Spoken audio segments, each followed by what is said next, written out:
This is the vNetwork distributed switch and Cisco Nexus 1000V advanced lab tutorial. What we have to demonstrate today is based upon the labs that are in place downstairs. How many of you have visited the labs downstairs? That's a good number. So a lot of you probably have gone through, or some of you may have already gone through the vNetwork Distributed Switch Lab. We're going to go through a lot of the same steps that are in there, but we're also going to do a fun demonstration of network I/O control involving iometer that I wouldn't have a couple hundred students do unless we wanted to make a whole bunch of people downstairs really mad. So we'll all get to watch it together instead of all of us doing it and overloading the lab infrastructure downstairs. So most of our discussion today will center around some of the new features of the vNetwork distributed switch, some of the advantages that the Cisco Nexus 1000V offers as far as shared administrative duties, and implementing Cisco-based administration of your VMware networking. We're going to spend about 40 minutes in demonstration, and I'll work to have about 10 minutes at the end for questions. If there are questions as we go along, we've got a very small group compared to what we had on Monday, so feel free to stick your hand up in the air. If it becomes too much of a stop, then I'll ask you to hold it till the end, and we'll keep moving along. Sound like a plan? All right. So to begin our demonstrations, we've turned on Nexus 1000V VSM. We'll get to what a VSM is in a little bit. So there's a VSM running in our environment and a couple other virtual machines in there to demonstrate various connectivity and features. Erwin, why don't we go take a look at the existing networking for a given ESX host. So ESX01 is set up, and both ESX01 and ESX02 have some standard vSwitches on them. We're moving the management over vSwitch 0, which is attached to vMNIC 1. We're moving IP storage to an iSCSI appliance built also within what we call a vPod. The entire lab infrastructure downstairs, if you're unfamiliar with it, is pretty sophisticated. We're doing ESX inside of ESX. So each virtual environment has its own virtual storage and layers of ESX inside of ESX. And then vSwitch 2 is where the virtual machine network is. So everything starts on the standard switch. If we switch over to the vNetwork distributed switch view, there is an existing vNetwork distributed switch. We've installed the Nexus 1000V because we figure you guys can go through an install guide if you want. You don't need to watch installation steps. So we've already installed the Nexus 1000V in this environment. We haven't added it to the second ESX host, so we'll get an opportunity to see how simple that is. And if we just go look at ESX02, we can see that he's got just a standard vSwitch and no vNetwork distributed switch. All right, so the first task is to set up a VDS and move those two virtual machines over. To demonstrate connectivity while we're doing this, we have a pair of virtual machines running. Erwin, can you bring up the console from XP1? You can see we've just got a running ping going on inside of there. So the two VMs are connected across that standard switch right now, and they're talking to each other. That's all that says. So let's set up a VDS.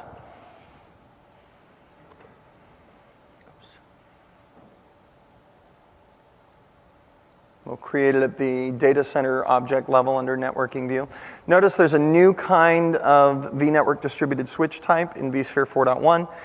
The version 4.1 vNetwork distributed switch adds the two new features, network I/O control and load-based teaming, which we'll be talking about today, both of those features. Go ahead, Erwin. We're going to add a new VDS called VDS1 with two uplink ports. And we're going to take two physical NICs from each of the ESX hosts. Note, we're not taking vMNIC 5. That one's going to be on the second host. That one's going to be saved for the Cisco Nexus 1000V. So for those who aren't familiar with vNetwork distributed switches, the only sophistication about them is that they are now separating the management layer and abstracting it to the vCenter server. So we can set up one switch in a logical sense, and that configuration is then applied across multiple hosts. From a functionality perspective, there are certain features and functions that are only available in vNetwork distributed switches. We could have implemented it other ways, but this is how VMware chose to implement it. Those things being network I/O control, load-based teaming, traffic shaping. All of these features are available only on the vNetwork distributed switch, and obviously because we want to start moving you in that direction. It's a much more effective way to manage your network architecture. As you can see, as you know how quickly this was done, if you had 20 hosts to set up, it takes the same amount of time. You're going to go in and select all the uplinks all at once instead of having to visit each of your 20 hosts, and the entire switch will get set up in a matter of minutes instead of taking a much longer time. So the switch creation is in progress right now. Once the distributed switch comes up, we'll add a port group. And port groups are where all policy in a vNetwork distributed switch is enforced. This is where we are going to control which physical interfaces are used by the VMs within a particular port group, how the VMs are attached to the network, whether it's VLAN tagging or directly attached to the network. And this is going to use a VLAN 192. All right. So just like that, we've set up a vNetwork distributed switch across 2 hosts with a single port group. We're going to drag one of those virtual machines to that port group.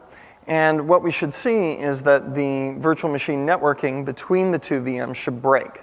The vNetwork distributed switch is attached to a different set of trunk ports than the vNetwork standard switch. So we've just basically put them on 2 separate broadcast domains with no routing between them. And we do see, in fact, that the connection is broken. Go ahead and move the other virtual machine over. Again, another drag and drop operation. The great thing is everything we're seeing here for the vNetwork distributed switch and the way you use it from the GUI's perspective, that's also how you interface with a Cisco Nexus 1000V as a VMware administrator. The Nexus 1000V represents itself as a vNetwork distributed switch.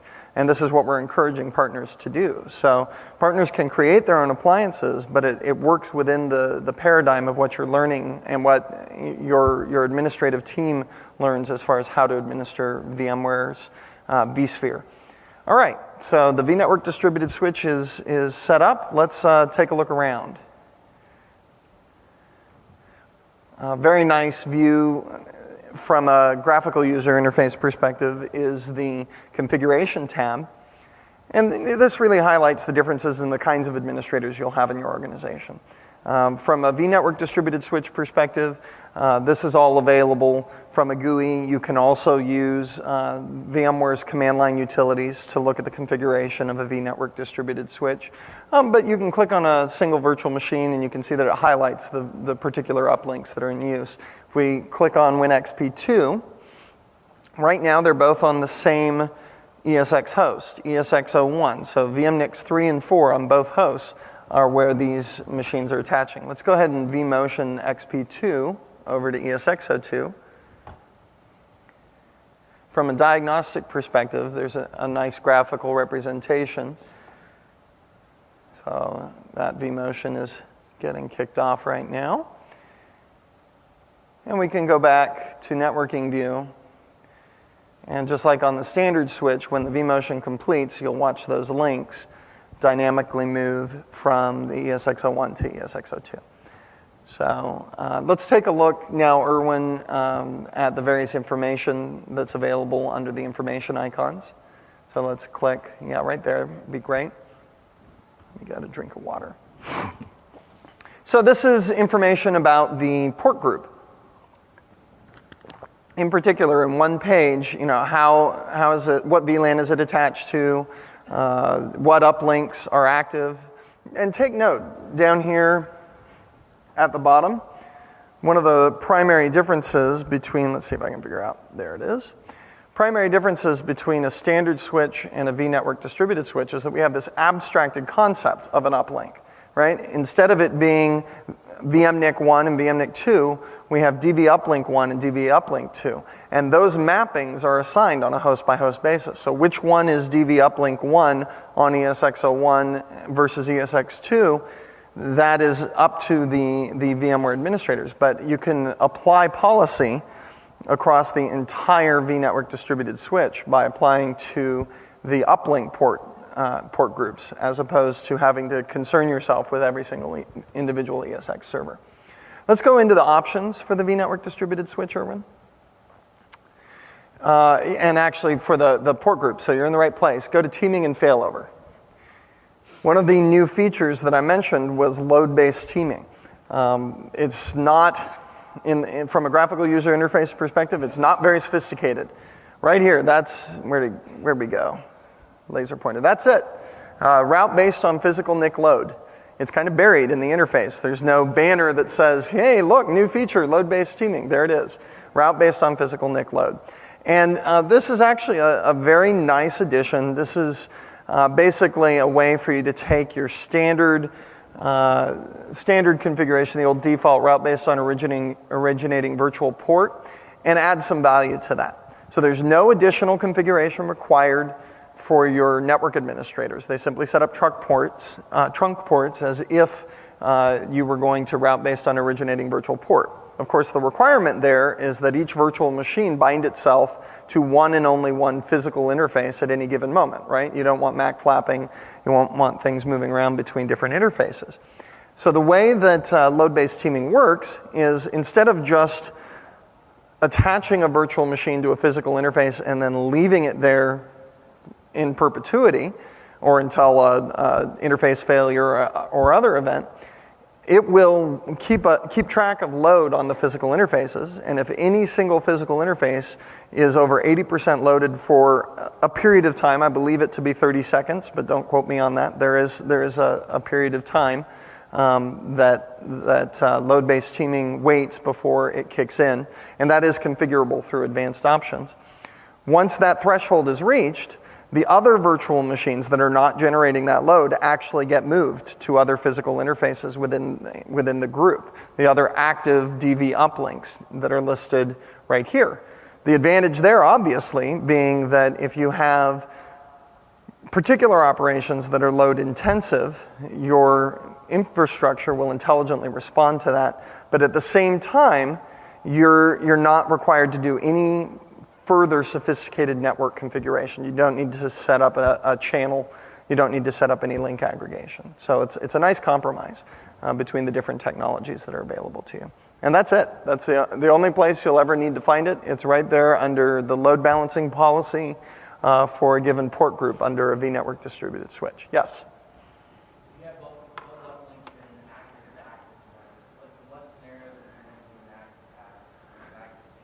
So an active standby the standby links, just like in a route based on originating virtual port ID, standby links will only become active if there is a failure in an active link.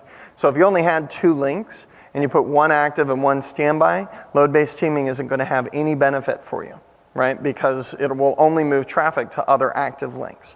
Why would you always have an active? Well, if you want to keep particular traffic on particular links, and you don't want to use other links within a vNetwork distributed switch unless there's a failure, that is why you would choose to have particular links active. Let's take the scenario where maybe you have 4 or 6 active uplinks, and you've got everything in a single vNetwork distributed switch. You want to prioritize your vMotion traffic to go over a particular interface so that it never shares traffic with other interfaces. Now, there are other, network I/O control can help us here too, and we'll talk about that in just a bit. But pre-network I/O control, this was a method that was used to isolate that particular interface for vMotion. So you might create a port group where the VM kernel interface for vMotion sits, and that port group would have that single interface active and all the other interfaces standby for vMotion, right? And then in the other port groups, you would have the vMotion interface as standby, but probably even unused. So you're never going to put other traffic on that link. And then you could use load-based teaming among the other interfaces. Good question. All right. Let's move on, Erwin. We've got our 2 virtual machines here. Yeah, you can click on settings for the entire VDS. We'll take a look at that. This is also where you'd add another uplink port if necessary, and I think we may need one in a little bit. We'll talk about that. And then MTU, Cisco Discovery Protocol, all of the important global switch options, the particular hosts and the particular ports, and also where you configure PVLANs, another VDS-only feature. Okay. So, other information. Actually, I want to point out the port status, kind of, you know, in a scenario where you've only got a vNetwork distributed switch, what's the importance of port status? It's always going to be up. If you've got the VM attached and everything's configured properly on the switch side, it should be up. This is something to take note of. This is useful information when you introduce the Nexus 1000V into your environment, because the administrator of the Nexus 1000V can take ports administratively down. He can walk in and go to veth1 and say shut, and that'll shut down that port. So you can go check link state, and it actually matters now, especially when you start talking about incorporating your network administrators into the administrative workflow for your teams. And then this is where Cisco Discovery Protocol information is available. We're actually looking at information for a physical uplink. So as you can see, there's a ton of information available from this one view. I really like looking at the infrastructure from this perspective. Let's go ahead and move on, Erwin. Yep. I think, are we at the place for your demonstration? Yeah. All right. Yeah, okay. I'll let you take it and run with it. Okay, thank you, Andrew. The next feature we want to show you is the new feature of network I/O control. You can enable it here at the resource allocation button. Only go to properties and say enable network I/O control for the VDS. So I will do it now. So that was all. To prepare now the demonstration a little bit more, I need to add the IP storage to the vNetwork distributed switch. So I will show you how you can migrate in this environment IP storage from a standard vSwitch to a VDS. So therefore we first need a further port group. So why Erwin is creating a new port group, the goal here is to demonstrate network I/O control. And network I/O control allows us to take in a single link and prioritize traffic. This is useful now that we're talking about 10 gigabit links as opposed to just 1 gigabit links. How are you going to divvy up that bandwidth? And that's the usefulness of network I/O control. Yeah.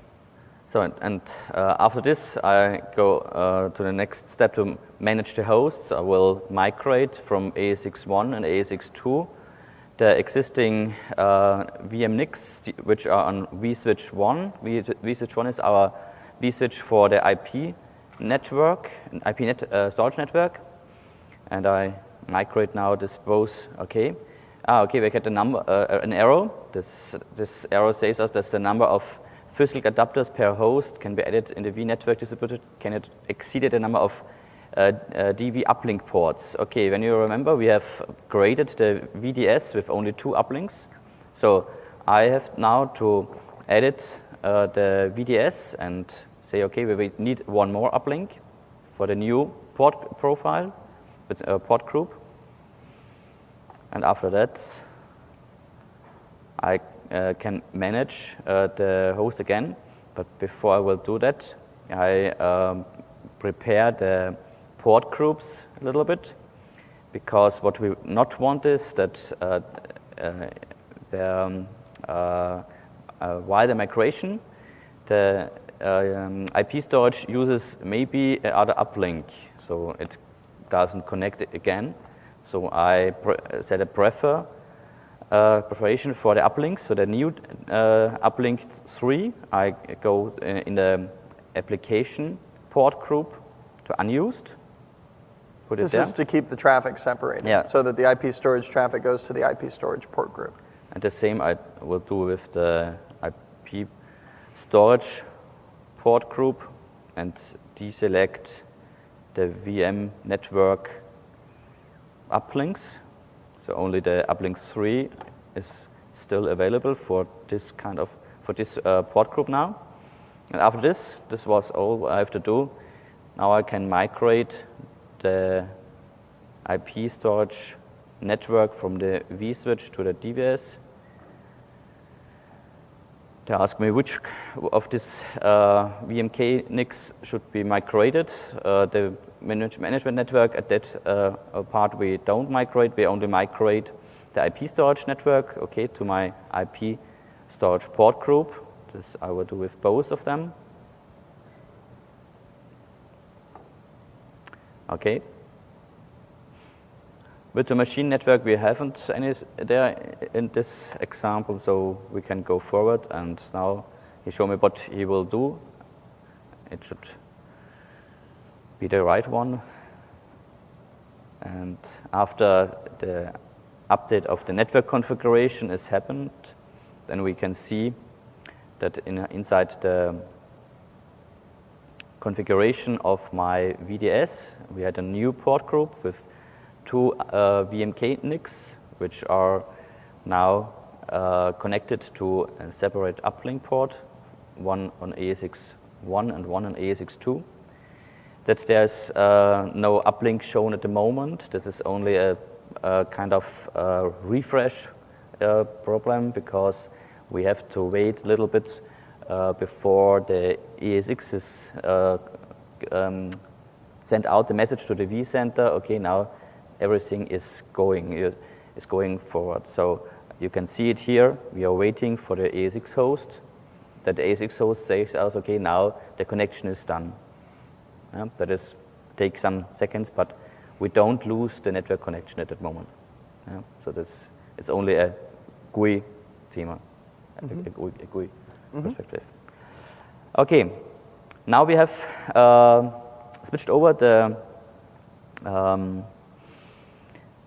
IP storage to the VDS, and now we want to see that we make up a little bit more traffic on this port.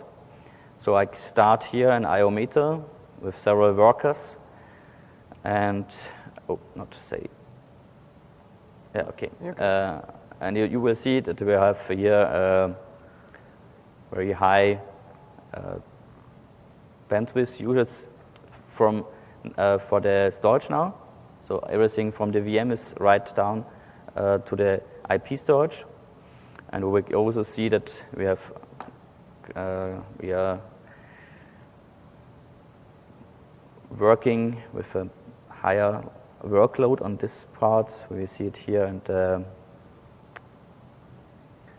we have a 20-second recess here, so it'll take a little bit to start showing that traffic. Yeah, we see now the traffic. Almost real time, right? Yeah, almost real time. Yeah. So look, if it's better now. This is ASX1. It should be. So we have to wait a little bit.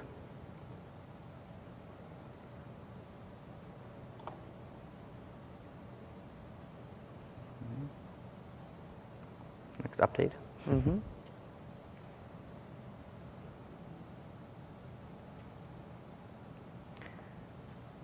So, is this working? Yeah, it's working.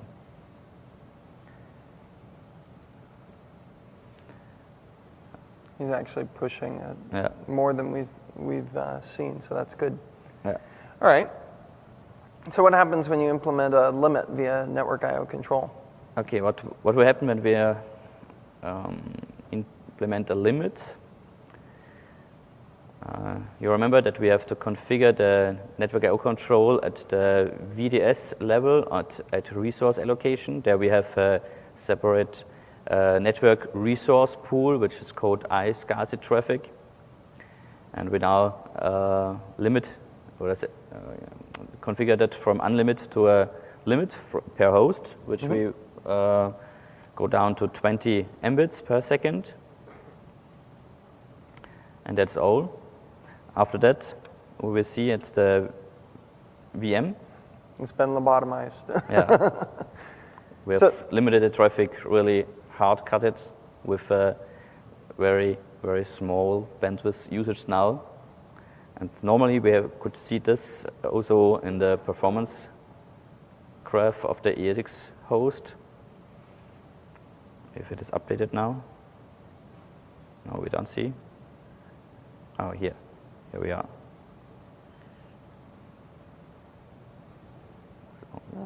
I don't think we're necessarily seeing the right statistics okay. in these graphs, but that's okay. Typically what you'd see here, and you'll see it downstairs, we have you do a vMotion to generate traffic downstairs as opposed to iometer, because that's a little less intense on the network. You'll see a nice flat line at the threshold. I'm not sure why that's not showing, but why don't we switch back to iometer again? It's the same like 2, so should be the right one. You can see that megabits per second number is just holding steady right at the limit, and then as soon as we open up the pipes again, it will jump back up. Yeah, okay. So whether we're looking at the wrong stat there or not, we can see the impact inside of iometer. There we go. And you can see how instantaneous it is too. Once you've enabled it, making a change is immediate. And the advantage there is hopefully obvious. This gives you a lot more control over that big pool of bandwidth. The things, the common questions that get asked are, can this be done at a VM by VM level? That's not the purpose of network I/O control. Network I/O control is done at the vNetwork distributed switch level, and it's done in terms of general pools of types of traffic. So you can see the 5 that are there. This is kind of where we're starting. It's a brand new feature. If you guys have thoughts, feedback, certainly it's welcomed where you'd like this feature to go. There's plenty of people here at VMworld that are the right people to provide that feedback too. So be sure and visit the booth on the show floor, find PMs around. There are people who would love to hear your feedback on this feature. But it's a good start, and it certainly gives you more granular control to say vMotion, iSCSI, we can provide shares and limits. There's no guarantees, right? There's no, we're going to make sure that he gets a gigabit. But if you limit, the way that you'd implement that is you'd limit all other types of traffic, and then that can, in essence, provide a guarantee. If you've got 10 gigabits to divide up, you can limit across those and make sure that you get the resources where you need them. Any questions about network I/O control? Yeah. They're beginning to be. There is a white paper regarding network I/O control and best practices. I can look it up for you. Come see me afterwards. But I know it just got published. So if you just go out to the technical paper site on VMware.com, I know there was a recently published white paper around that very topic. On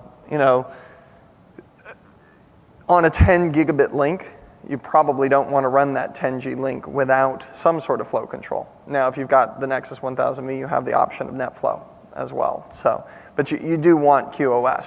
You want to make sure that you're providing the bandwidth you need to the applications that need it. It's all by megabits. So if you want to do percentage, I think maybe the question you're asking may be more by shares. So yes, there are shares right now there, and the default shares are that all of the other types of traffic get normal, whereas virtual machine get high. And again, shares are only implemented if there is contention for a network resource. So right now, remember how shares work.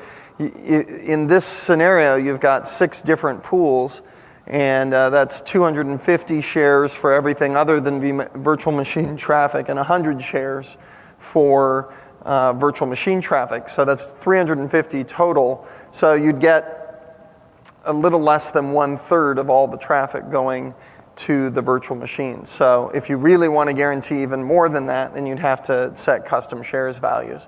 But that is exactly how this feature works. And in a large, like a 10G connection, this is where this really comes in handy. Mm-hmm. This does not differentiate between ingress and egress. I believe this is egress only. I think this is only traffic leaving the vNetwork distributed switch. Though I would look that up to confirm. Yeah, it is. Yeah, there we go. Confirmed by the smart guy. Yes.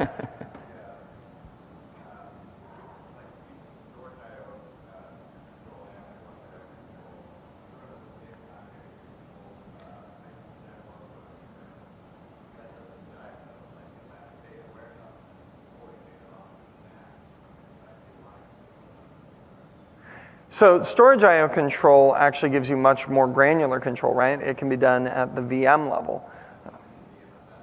Yeah, it is only for VMFS at this time. So yeah, your reads, you're not going to be able to control what's coming in, because those are being sent by an external source.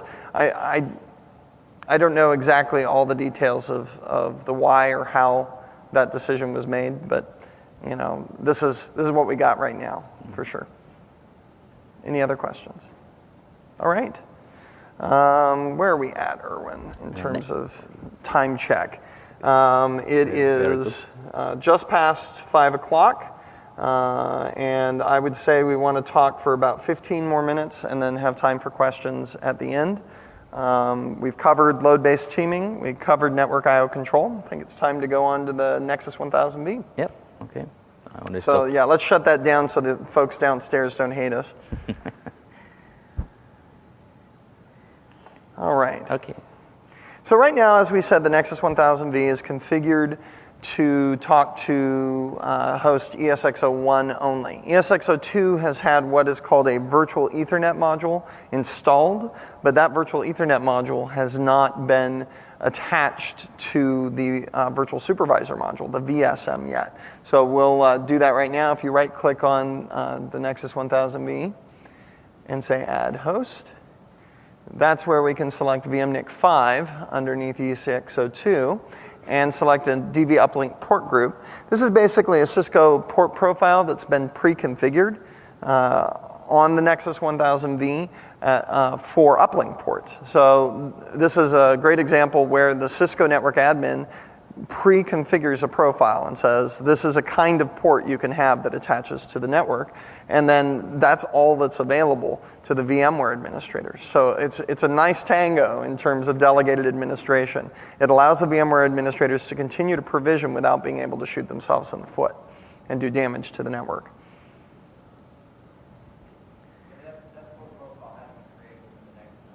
Correct. It was created in advance within the Nexus. And we will dig into the Nexus in just a bit. So now that ESX host is attached, the important thing, oh yes. Is it still, so the VEM module is still in RPM. In vSphere 4.1, it can be maintained via Update Manager.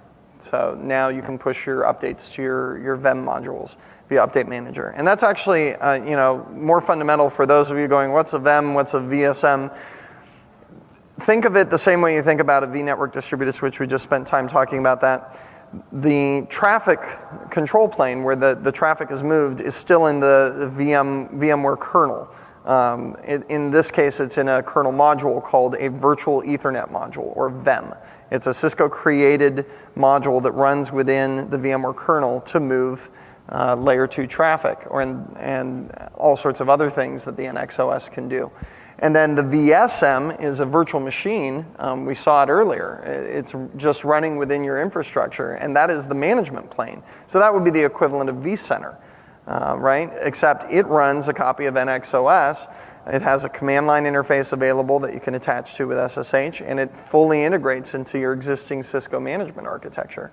So you can manage not just your ESX hosts, but your Nexus switch architecture, just like you would manage a physical Nexus switch. The great thing is, Erwin, can we switch over to PuTTY real quick?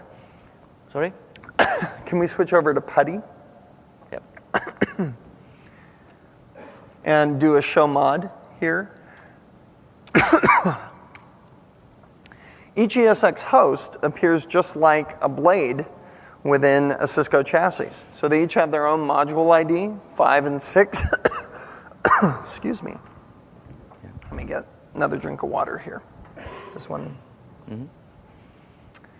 And you can see the two ESX hosts right down here at the bottom, esx01.vpod.local and esx02.vpod.local, map back to modules 5 and 6. When you're looking at particular physical interfaces on those are int eth5/whatever, int eth6/whatever. So in that sense, you've got multiple ESX hosts now. You've got this conglomerate. In most cases, it's going to be a cluster of ESX hosts that are represented as a single switch architecture with your Nexus 1000V. And to your Cisco admins, this is familiar. This is an interface that they know, that they can manage, and that they can use a common and well-known interface to. All right, so what are we going to do, Erwin? Let's set up a new port group in the Nexus 1000V. First, we have to create a VLAN. Oh, that's true. We can't move anything on a port group unless we have a VLAN on there. We have created some port groups, app server, DB server, and web server back there that are set to use VLAN 12, but we haven't enabled VLAN 12. Can you do a show run before we actually configure it, Erwin? I want to show them what's there.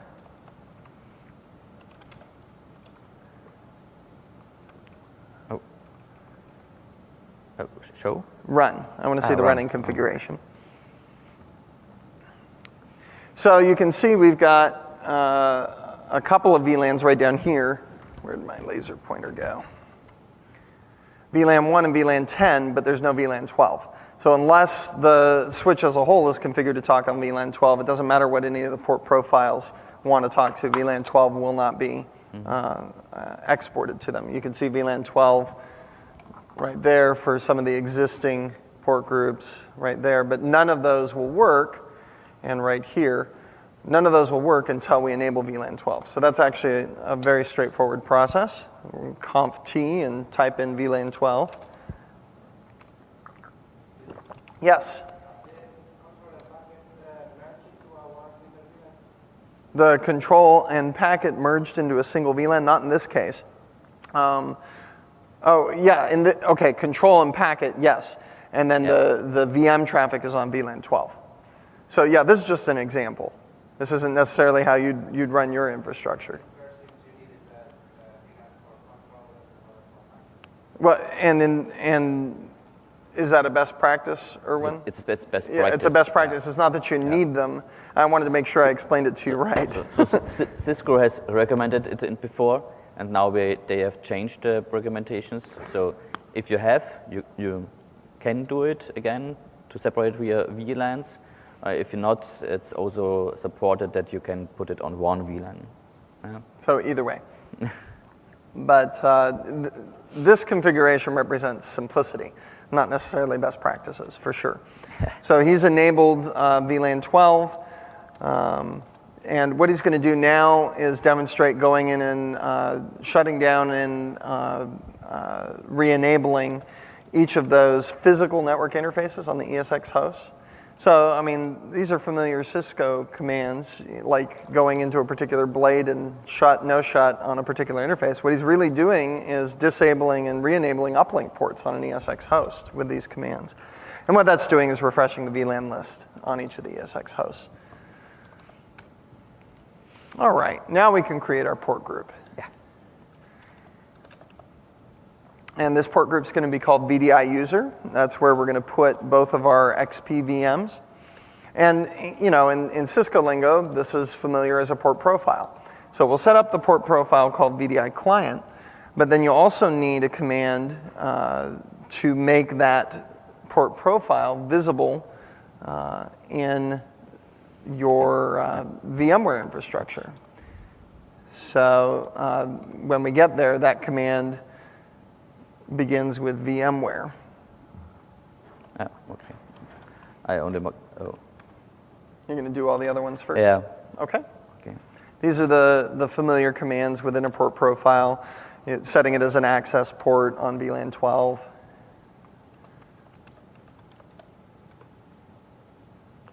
Oh, so, no. I mean, no, not so. Okay, now I've changed to the special command within to bring now the whole Nexus stuff into the vCenter. Now, I actually had a couple people taking the lab, and they were very familiar Cisco admins, and they said, oh, he's just creating a port profile. And they went in there and did this without thinking. They said, okay, it's on VLAN 12, and they just typed in the commands that they knew. And then when they went back to vCenter, the port profile, which in vCenter should be represented as a port group, didn't show up. And that's because this command was missing. So this is the difference between a standard Cisco switch and a Nexus 1000V. You need to have the VMware port group command, and that's what makes this particular port profile visible as a port group within the vSphere client. And you can see down here at the bottom that those commands were automatically initiated by the Nexus, and there's VDI client showing up within your vSphere client. So the advantage of this, I hope it's obvious. You know, your Cisco team can maintain complete control over the network, over provisioning of particular VLANs, without having to delegate anything that they don't want to delegate out to the ESX and VMware team. At the same time, the VMware team is not, the network team is not getting in the way of progress in your VMware infrastructure. Instead of the network team having to provision every single port to every single VM, they can configure a port profile, and then the VMware administrators are free to attach the VMs appropriately. If the VMware administrators attach a VM that doesn't belong, the Cisco admins can go back in and disable that port.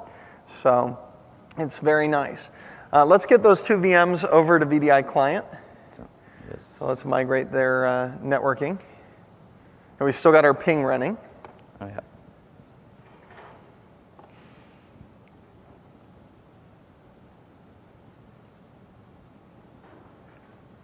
So this is a nice interface. If you have a large number of virtual machines, you can pick a source and a destination network. It will scan the source network and show you all the virtual machines that are on that network. I think we moved that to app 192, Erwin. Where it is? He's on, let's see here. So he's not showing you the VDS port groups. So let's just do it the simple way. Go up to VDS lab, and My drag mistake. those guys. Woo! Oops, sorry. Well, if you guys weren't awake, now you are. You're ready for the party tonight, so that'll be good. And so I think we've only moved one, or when if we switch over, that should have broken. Yep, we've broken our pings again. We'll move them over to VDI client. And on time, we've got about 5 more minutes, so we're at a really good pace. This will fix, pings start working again. The one other virtual machine we're going to move over there now is our web server. And the web server has a nice tool for checking port filtering. We're going to demonstrate setting up an access control list, something that would be common for you to do, simple firewall rules, not even really a firewall, but an access control list within your router that also can be pushed out to your Nexus infrastructure. So Erwin is moving the internal web server. Yeah. He's currently on ESX03. We're vmotioning him to ESX02 because ESX03, remember, it hosts the VSM, but he doesn't actually have the VEM to participate in the Nexus 1000V. So we need to first migrate that web server internal VM to ESX02, which is a host that's participating in the Nexus, and then we're going to change his networking over to web server. All right, and that's me hitting that, so we need to not do that. All right. So now our web server is accessible, and we've got this host port status analyzer, which will show us that these 2 ports are currently open. Erwin, why don't you go ahead and automatically apply? So we've got some commands scripted here to apply the ACL, and you can see them being typed. Oh, I have to close my... That's okay. I have to close my session. Mm-hmm. If you guys don't want to type in all these commands when you're taking the lab, these scripts are available to you downstairs as well. Good.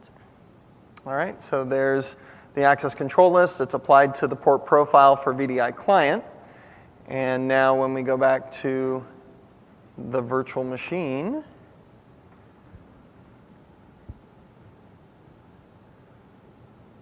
those particular ports are filtered. So that's all we have for you. I'd love to take some questions. There's a microphone back there, and anybody who is not going to stay with us, I would remind you to visit vmworld.com/mobile and fill out a survey so that they get some feedback. Thanks for your time, guys. Yes? I remember there was a problem with the VDS when using private VLANs.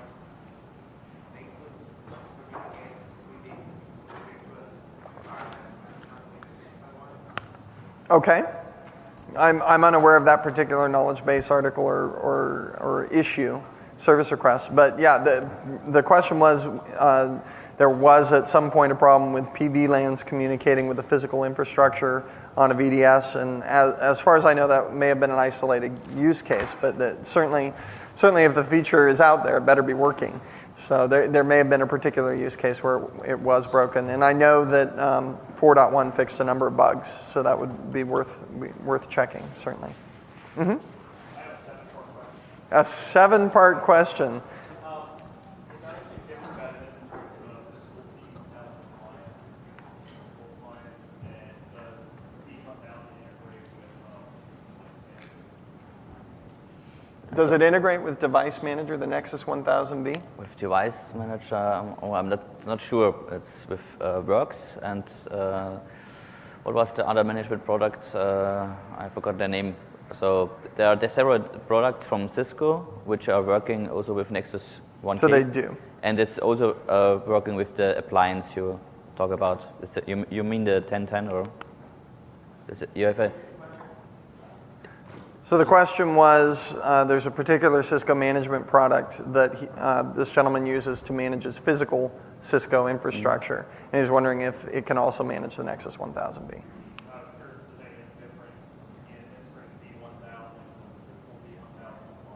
There are some things different, certainly, or the physical appliance. The management is the same.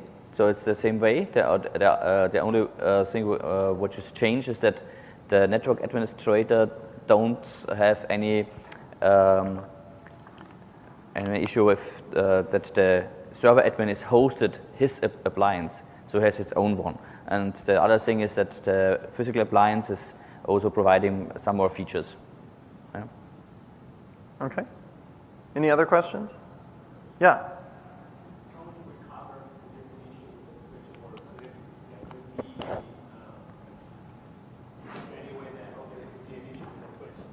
Which one? So go ahead. Yeah, okay. You can set up the VSM in an HA mode. So you have 2 of them, and if it's virtual, you host it. It's a different host, so you have no problem with it. Also, if you only have one of them and you have configured VMware HA, then it should work also, because the network isn't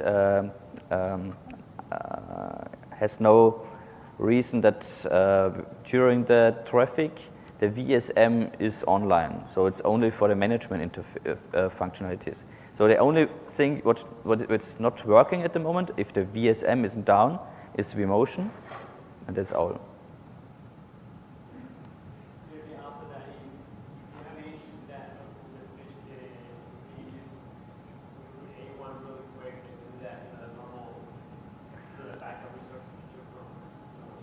Yeah. You certainly can push a configuration. Yeah. It's the same, yeah. Absolutely. Same process, yeah. So let's say you had a catastrophic failure of your infrastructure, you could rebuild it very quickly just by pushing a Cisco config out to the VSM. Yeah. Absolutely. Switch. Yeah. Absolutely. Yeah. Okay. This man, this guy.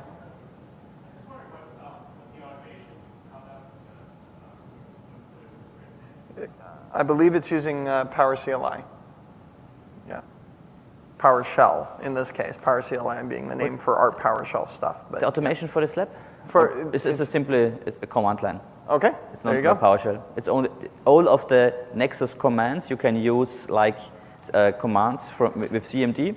So it's a text, and you convert it to CMD, and you can start it up. You only have to give in the headline the information where the command find the PuTTY exe. So PuTTY. PuTTY. You Sorry, send it to PuTTY PuTTY. exe.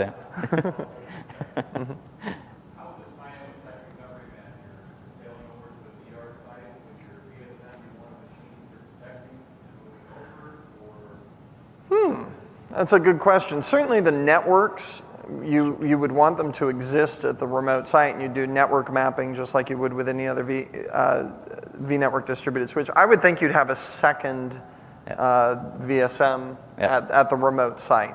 Just like vCenter, you need two of them. You know, you wouldn't replicate your VSM. Yeah, welcome. Because your VSM is specific to the vCenter installation that it attaches to, and because vCenter is a separate and distinct installation at your recovery site in an SRM scenario, you would need a separate and distinct VSM at that site. So handle it like all the management products you have inside your environment. So it's an infrastructure component. So yeah, okay.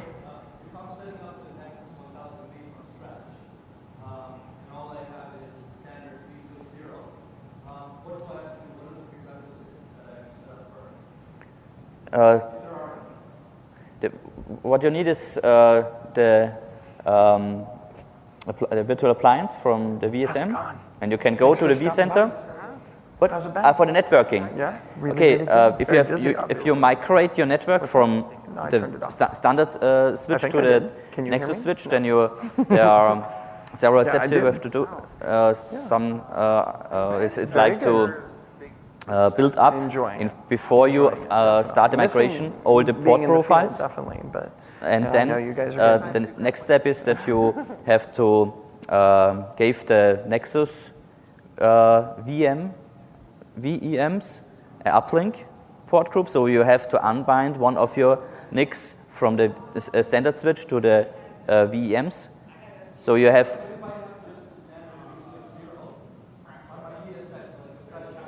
It's completely from the stretch. Okay. Yeah, then you need.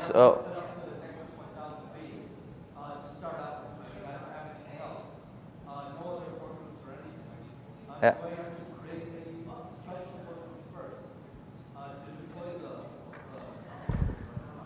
To deploy it, yes, you have to create two port profiles, which is one is for the management of the VSM. You can that is how the VSM is talking to the VEMs, yeah. And the second one is that you have to implement a new port group, which is for the control and for the package traffic. It's only internal management data traffic, not data traffic from the VMs to the network. It's only internal communication to see, okay, the uplink is there, which port ID is in use, and which is for free, and so on. Yeah, at the first step, you have to do it at the VSS. And after that, you have implemented the VSM, so you have installed the VSM and configured it. Then you can migrate all to the VSM if you want. Yeah? Okay. Further questions? No? Yeah, then thank you, and enjoy the party tonight.